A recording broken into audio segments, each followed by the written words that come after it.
Now that we're getting into it, and again, this idea of happiness will be the central question of the book. What does it mean to be happy?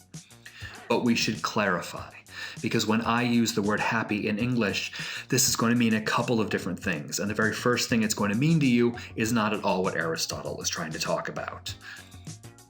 The word Aristotle uses. Aristotle doesn't use the word happiness because happiness is an English word and the English language hasn't been invented yet. Aristotle, being ancient Greek, uses the ancient Greek word eudaimonia. And eudaimonia is actually a compound word. The prefix eu just means good. When you add you to a word, you're sort of qualifying it as good. Daimon, the root there of daimonia, daimon is actually the word where we get the word demon from. But daimon in this sense, think of spirit or life. Your daimon is your life, your persona, what you do, this activity called being alive and being you. So when Aristotle says eudaimonia, yeah, we can translate that as happiness, but maybe the better translation is the good life.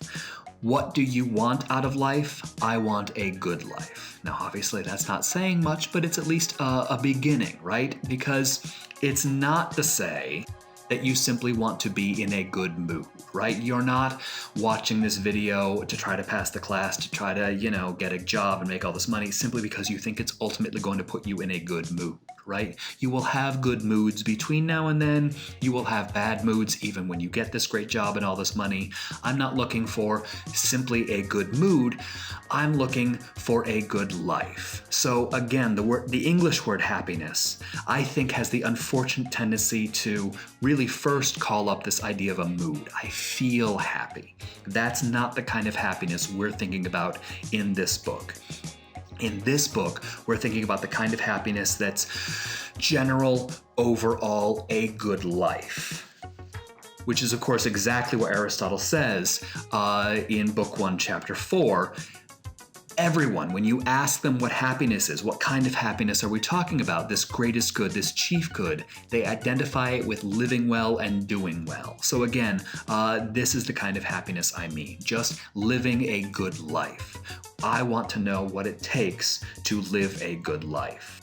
Again, with regard to what happiness is, people are going to differ though. So you ask them, what does it take to live a good life? And you're going to start to get different answers.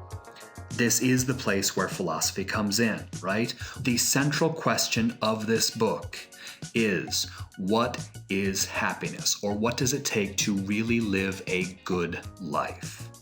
I want to stress this because this is the only question Aristotle is concerned with in this book.